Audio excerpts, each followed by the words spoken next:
Hello everyone and welcome to another edition of Classic Elite Reviews. My name is Tony from the ClassicElite.com Retro and Modern Video Game Podcast. I want to welcome you back to part 2 of our DC Universe Online review, and this is a multi-part review that we're doing from Sony Online Entertainment, WB Games, and DC Comics. This part of the review covers leveling up, character, and menu options. The very first menu you'll see is the inventory menu. This menu includes stats, cash, and also items you've purchased and won in different missions. What I really like about this menu is it allows you to customize your character. And what you'll notice right from the beginning is all of the menus in this game are very well organized. Every item you've won allows you to view what that item will do to your character very easily, and so you can decide whether or not to equip it. And then there are some items that you've won that you can't equip, but you can just use them to sell or trade in the game, which is very nice. So you can see my character went from just wearing spandex to having all sorts of items on his arms, his knees, his feet, his chest plate, and his shoulders, which have really added not only to the look of my character, but also to the strengths and weaknesses of my character. Also in the style menu, you can reset a lot of the styles of your character and change some of the colors.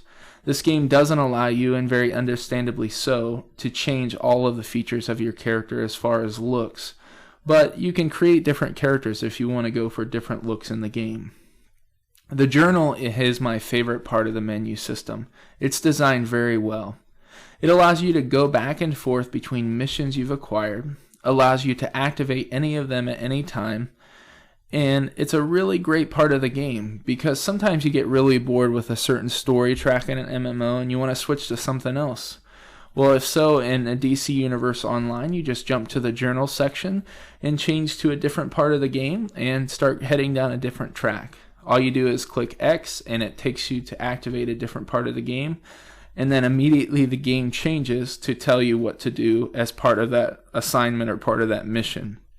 So as you can see here, I'm supposed to go to the Hive base, and it provides a yellow indicator in the top right hand screen to tell me where to go, and allows me just to change my mission and head on a different track, which is a really nice part of the game.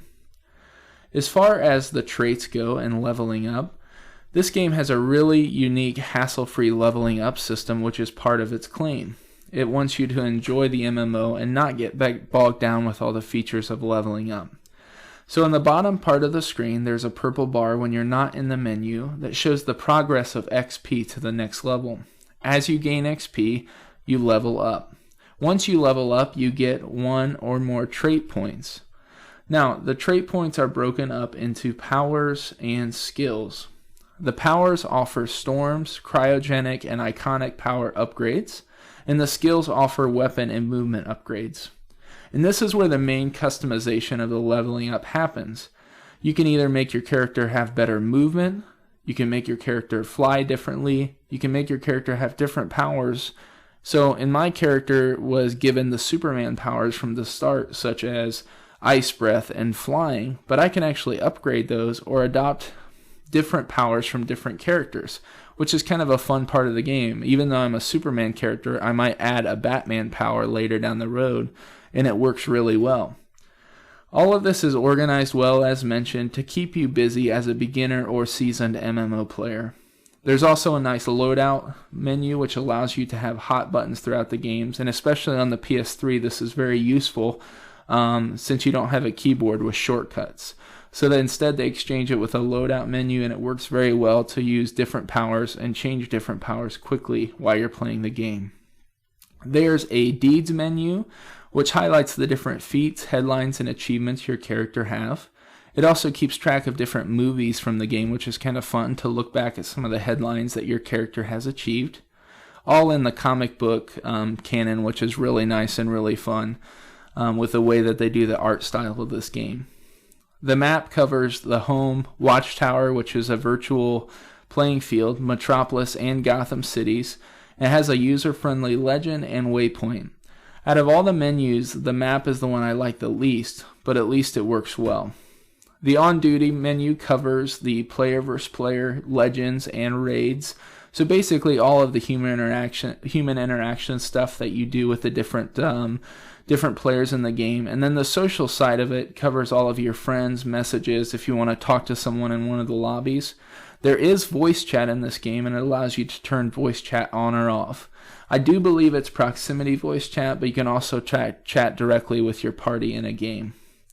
Overall, I'm very happy with the menu system. There's also a settings feature that works really well. I think that MMOs can seem overwhelming, so it's nice to have a very organized game. Leveling up is hassle-free. It doesn't bog you down, but allows for a lot of customization. Please stay tuned for parts 3, 4, and 5 of DC Universe Online, as we cover what the difference is between playing as a legend or a villain, what the difference is when you're in a party with people, achieving tasks together, and so on.